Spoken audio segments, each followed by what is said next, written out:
नमः शिवाय गुरवे सच्चिदानन्दमूर्तये निष्प्रपञ्चाय शान्ताय निरालंबाय तेजसे। हरिओम प्रभु जी, आज के इस अध्यात्म प्रश्न परिषद में आप सबका स्वागत है। आज का प्रश्न दिल्ली से पूछा है किसी ने, और पूछने वाले ने नाम बताने से मना किया है। हमें ये बात समझ में नहीं आ रही है कि सत्संग में छुपने जैसी बात क्या है। कोई बुरा काम तो हम कर नहीं रहे, अच्छा ही काम कर रहे हैं। दुश्मन को भी बुरा नहीं लगेगा तो फिर अपना नाम क्यों छुपाते हैं, पता नहीं। लेकिन उसने मना किया, इसलिए हम नाम नहीं बोल रहे हैं। और उन्होंने कहना चाहिए, उन्होंने प्रश्न अपना भी नहीं पूछा है। जैसे व्हाट्सएप में इमेज बनाकर, डिजाइन बनाकर कोई ना कोई सुवाक्य आ जाता है। व्हाट्सएप में तो सब ज्ञानी ही होते हैं, सब ज्ञान बांटते रहते हैं। ऐसा कोई एक वाक्य कहीं से उसको आया, डिजाइन बना हुआ, और इसने हमें चिपका दिया और कहा कि इसका मतलब क्या है। हम इसका अर्थ भी करेंगे, इसकी चर्चा भी करेंगे, लेकिन महाराज ये आपके काम की चीज़ इसलिए नहीं है क्योंकि यह आपकी बुद्धि सिर्फ जानना चाहती है। इस बात को मानना कहाँ चाहते हैं आप? कोई मानना नहीं चाहता। अगर इस चीज़ को मानना चाहते हैं और कैसे माने, इस हिसाब से अगर जिज्ञासा हुई है तब तो कल्याणकारी है। बुद्धि से तो कितना जाना, और बुद्धि क्या क्या नहीं जानना चाहती है। सब अच्छा बुरा सब जानना चाहती है। क्या फ़ायदा इसका? ये तो उलझन में डलने वाली बात है। इतने तो उलझे हुए हैं, और कितना उलझोगे महाराज। फिर भी वाक्य बहुत बढ़िया है, बहुत सुंदर है, इसलिए हम इसकी चर्चा करते हैं। हमें भी व्हाट्सएप में कई ऐसे वाक्य आते हैं, हमें भी लोग ज्ञान बांटते हैं। हम ले लेते हैं, उसमें से कोई अच्छा है तो हम उसको लिख भी लेते हैं, उसको याद भी कर लेते हैं और उसको अपने जीवन में उतारने का प्रयत्न करते हैं। महाराज, तब ये जिज्ञासा आपकी सही होगी। आप ऐसे वाक्य आपको कोई ना कोई भेजता होगा, अच्छी बात है, आप उसको सुनो, उसको पढ़ो, उसको देखो, उसके ऊपर सोचो और इसको जीवन में उतारने का प्रयत्न करो। और जो अपने अंदर से जिज्ञासा जगे कि मेरा कल्याण कैसे हो, मेरी समस्या का समाधान कैसे हो, मुझे अखंड आनंद की प्राप्ति कैसे हो, मेरे दुख की निवृत्ति कैसे हो, जिसको मैं मान रहा हूँ, मैं कौन हूँ, यह जीव का मतलब क्या है, यह जगत क्या है, ये जगत क्यों बना है, इसको बनाने वाला कौन है, ईश्वर क्या है, ईश्वर क्या करता है, ईश्वर अन्याय करता दिखता है, क्या वास्तव में वह अन्याय करता है, क्या ईश्वर क्रूर है, जो बुरा काम करते हैं उसको सब कुछ मिल जाता है और अच्छा भला काम करने वाले दुखी रहते हैं, ऐसा क्यों है, या तो हमें लगता है, ऐसा हमें क्यों लगता है। ऐसे प्रश्न आपके अंदर से जागे तब ये कल्याणकारी होंगे। ऐसे बाहर से उधार के लिए हुए ये उपदेश कोई काम के नहीं है, सिर्फ बुद्धि में और ज़्यादा भूसा भरने की बात है। लेकिन वाक्य बहुत सुंदर है और इसका अर्थ भी, इसकी चर्चा हम करेंगे, इसको जीवन में उतारने का प्रयत्न भी करना चाहिए, तब कल्याण है। तो जो वाक्य उन्होंने दिया है कि इसका अर्थ क्या है, वाक्य है, भीतर ध्यान और बाहर प्रेम, सत्य के यही दो मार्ग है। भीतर ध्यान और बाहर प्रेम, सत्य के यही दो मार्ग है। मेरे हिसाब से यह और ओशो रजनीश का वाक्य होना चाहिए, क्योंकि मैंने उसको बहुत सुना है, बहुत पढ़ा है। करीब करीब 4-5 साल में उसके अध्ययन में रहा हूँ, तो मुझे पता है उसकी सोच कैसी है। तो अच्छी बात है, बहुत अच्छी बात है। भीतर ध्यान और बाहर प्रेम, यही दो सत्य प्राप्ति के यही दो मार्ग है। सत्य माने क्या? सत्य उसको कहते हैं जो सत्य स्वरूप है। सत्य स्वरूप माने अस्तित्व स्वरूप। अस्तित्व स्वरूप माने जो कभी परिवर्तित नहीं होता, नष्ट नहीं होता, विकार नहीं होता, जिसमें जो पहले भी था, आज भी है, कल भी रहेगा, उसको कहते हैं सत्य। तो ये तो परमात्मा का नाम है, सत्य चित्त आनंद, ये तो परमात्मा के स्वरूप लक्षण है। मतलब परमात्मा की प्राप्ति के दो ही मार्ग बताए यहाँ पर, भीतर ध्यान और बाहर प्रेम। ये अपनी अपनी शैली है, ओशो की यह शैली थी, इसलिए उसकी शैली के हिसाब से ये दो मार्ग है, सही है, गलत नहीं है। लेकिन इस दो मार्ग पर चला कैसे जाए, ये सोचना चाहिए। भीतर ध्यान पहले उसको लेते हैं, बाहर प्रेम तो अपने आप छलक आएगा। भीतर ध्यान का मतलब क्या है? क्या ध्यान करना है? ध्यान करना नहीं है महाराज, ध्यान रखना है, ध्यान में रहना है। क्या ध्यान रखना है? हमारे स्वामी वेदांत के बहुत बड़े विद्वान और समझो कि बहुत बड़े महारथी स्वामी अखंडानंद सरस्वती जी महाराज वृंदावन वाले थे। उसका एक वाक्य है, वो कहते हैं, बार बार कहते हैं हम लोगों को, सावधान साधु सावधान। सावधान का मतलब है सावधान, अवधान पूर्वक रहो, जागृति पूर्वक रहो, ध्यान रखो। क्या सावधानी रखनी है भाई, क्या ध्यान रखना? ध्यान करना तो आदत डालने के लिए है, 1 घंटा बैठे और ध्यान किया ताकि हमें आदत अंदर अंदर आदत हो जाए कि हम अपने आप को जाने, अपने अस्तित्व को पहचाने और स्व में स्थित रहे।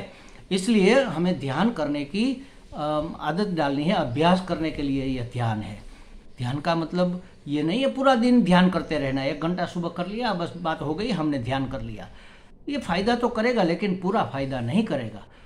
अवधान में रहना, सावधान रहना, ध्यान में रखना, ध्यान रखना, ध्यान करना, ध्यान रखने के लिए है। क्या ध्यान रखना है भाई?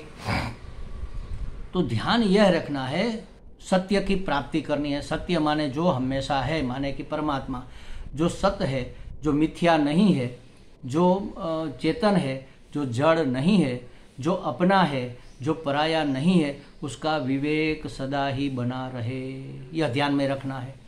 और विवेक करने के बाद सिर्फ छोड़ नहीं देना है, उसमें जो सत्य है, जो चेतन है, जो चित्त है, जो आनंद स्वरूप है, जो अपना स्वरूप है, जो वास्तव में है, जो वस्तु है, उससे जुड़े रहना है। जो मिथ्या है, जो अनित्य है, जो परिवर्तनशील है, जो नाम रूपात्मक है, जो प्रपंच है, उससे संबंध हमें विच्छेद करना है। संबंध विच्छेद ये स्वामी रामसुखदास जी का शब्द है, संबंध विच्छेद करना है, माने उससे हमें नाता तोड़ देना है। इसका मतलब ये नहीं कि उसको भगा दो, फेंक दो, उठाकर तोड़ दो, ये नहीं, मन से उससे नहीं जुड़े रहना है। देखो महाराज, ऐसे ही होल में हाथ डालो जहाँ से वापस निकाला जा सके। संबंध में, ऐसे संबंध में बंधो, ऐसे संबंध में मत बंधो कि फिर उसको छोड़ना तोड़ना मुश्किल हो जाए। परिवर्तनशील जो है, क्षण क्षण बदलता है, उसको पकड़ के क्या करेंगे? वो तो हमें घसीटेगा, बदल जाएगा, न हमें छोड़ेगा वो, हम न उसको छोड़ पाएंगे। दुखी होने का ये उत्तम उपाय है। नश्वर चीज़ों को, अनित्य चीज़ों को पकड़े रखो। तो ध्यान में क्या रखना है? इस संसार की जो भी व्यक्ति, वस्तु, पद, प्रतिष्ठा, पदार्थ जो भी है, सब में सच्चित आनंद समाया हुआ है। सच्चित आनंद समाया हुआ है माने सच्चित आनंद ही है, वह इस रूप में हमें भास रहा है। जैसे अंधेरे में पड़ी हुई रस्सी हमें, रज्जू हमें सांप दिखती है, उसी तरह परमात्मा अज्ञान के अंधकार के कारण इस नाम रूपात्मक जगत के रूप में दिख रहा है। नाम रूप मिथ्या है, परिवर्तनशील है, प्रकृति है, वो तो जाने वाली है, बदलने वाला है, उससे जुड़ने का कोई मतलब नहीं है। हमारा संबंध उससे न जुड़ा रह जाए और सच्चिदानंद से हम विमुख न हो जाए, परमात्मा से विमुख न हो जाए, इसके बारे में हमें सावधान रहना है। 5 हमारी ज्ञानेंद्रियां हैं, उससे हम जगत से जुड़ते हैं। तो देखने वाली जो इंद्रियां हैं, चक्षु, उससे हम गलत न देख लें। जो मिथ्या है, जो अनित्य है, जो बदलने वाला है, जो विकारी है, जो परिवर्तनशील है, नाम रूप जो दिख रहा है, उससे जुड़ने का कोई मतलब नहीं। उसके अंदर अभिव्यक्त हो रहे परमात्मा से जुड़ना है। किसी वस्तु को भी देखो, किसी भी रूप रंग आकार को देखो, तो उसमें यह हमें ध्यान में रखना है कि परमात्मा ने यह वेश लिया। यह बच्चा, अरे परमात्मा बच्चे के रूप में सामने आया। ये बूढ़ा, बूढ़े के रूप में परमात्मा सामने आया। ये मित्र के रूप में हमारे सामने परमात्मा है। ये शत्रु के रूप में हमसे जो विरोध कर रहा है, हमारा जो अहित करने पे तुला है, हमें लगता है ऐसा, वह भी परमात्मा ने ही वेश लिया है। क्यों? हमारा कल्याण करने के लिए। हमारा अकल्याण कोई कर ही नहीं सकता। हमें लगता है, अज्ञान के कारण लगता है कि हमारा कल्याण हो रहा है, हमें कोई दुखी कर रहा है, कोई नहीं कर सकता। परमात्मा ही परमात्मा है, तो फिर दूसरा तो कोई है ही नहीं। हर एक रूप में जो दिख रहा है, जो अनुभव में आ रहा है, वो परमात्मा है। जो शब्द सुनाई दे रहे हैं, जिसके भी, चिड़िया के शब्द सुनाई दे रहे हैं, या हारमोनियम के शब्द सुनाई दे रहे हैं, या फिल्म के गाने के शब्द सुनाई दे रहे हैं, या मधुर संगीत के शब्द के रूप में भी परमात्मा अभिव्यक्त हो रहा है। स्पर्श के रूप में खुरदरा है, स्मूथ है, जो भी गर्म है, नरम है, ठंडा है, जो भी स्पर्श हमें अनुभव हो रहा है सब परमात्मा का ही अनुभव हो रहा है। परमात्मा नाम रूपात्मक वेश लेकर हमारे सामने अभिव्यक्त हो रहा है। तो शब्द, स्पर्श, रूप, रस, गंध, इन सभी के रूप में परमात्मा ही से हम मिल रहे हैं। यह हमें अंदर ध्यान में रखना है। परमात्मा के सिवा और कुछ तो है ही नहीं ना, गलत कैसे हो सकता है कुछ? जो भी है परमात्मा है, बस उसके शरणागत हो जाओ। मतलब कि उसकी बात मान लो, शास्त्र की बात मान लो, सदगुरु की बात मान लो। कल्याण ही कल्याण है। कौन आपका अकल्याण कर सकता है? जब आप स्वयं परमात्मा हो, या तो समझो परमात्मा के बच्चे हो, या तो समझो हम परमात्मा के लाडले हैं, तो हमारा कौन अकल्याण कर सकता है? अरे भाई हम तो लाडले नहीं है, हमें कैसे पता चले हम लाडले हैं? तो सोचो अपने बारे में कि हमारी जो औकात है, हमारी अंदर जो लायकात है, हमारी अंदर जो अधिकारित्व है, उसके हिसाब से हमें कितना मिला? बहुत ज़्यादा मिला, हजार हजार गुना मिला। तो अगर लायकात भी नहीं है और ज़्यादा कौन देता है? अपने लाडले बच्चों को अपने माँ बाप बच्चों के अंदर अगर लायकात नहीं है तो भी देते हैं। तो हम तो भगवान के लाडले हुए, तभी तो हमें इतना सब कुछ मिला है जो हमारे लायकात से भी ऊपर है, हमारी औकात से भी ऊपर है। जो सुख हमें मिला, जो हमें सलामती मिली, जो हमें आनंद मिला, जो हमें भोग मिले, जो हमें सुविधाएं मिली, क्या हम उसके अधिकारी हैं? उसके लायक है क्या हम? नहीं है महाराज। हमारी लायकात तो इतनी सी है, अगर पता चल जाए कि हमारे दिमाग में क्या चल रहा है तो हम किसी को मुंह दिखाने लायक नहीं रहेंगे।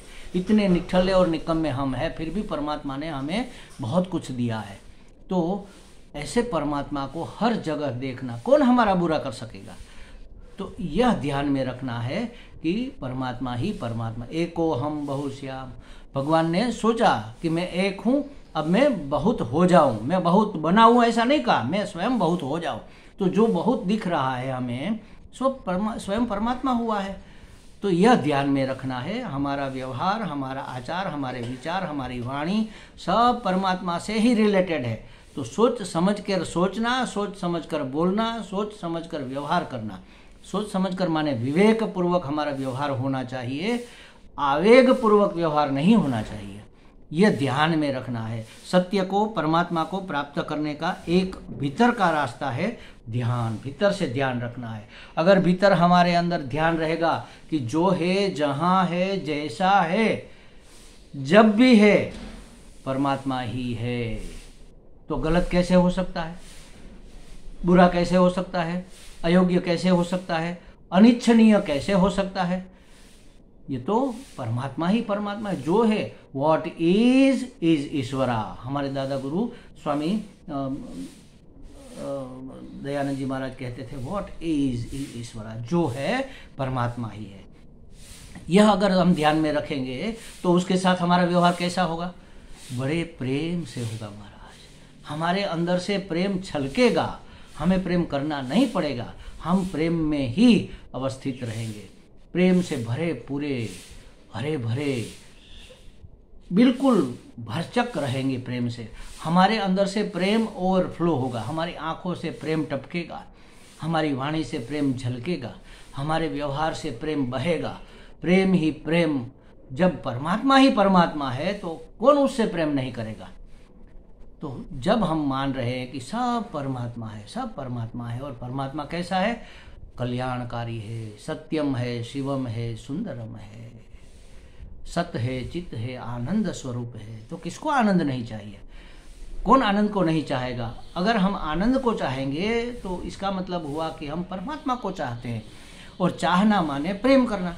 तो प्रेम और ध्यान अंदर भीतर, अगर ध्यान आपका सुदृढ़ हो गया, ध्यान रहा, अवधान में रहे, सावधान रहे, तो बाहर प्रेम ही प्रेम छलकेगा।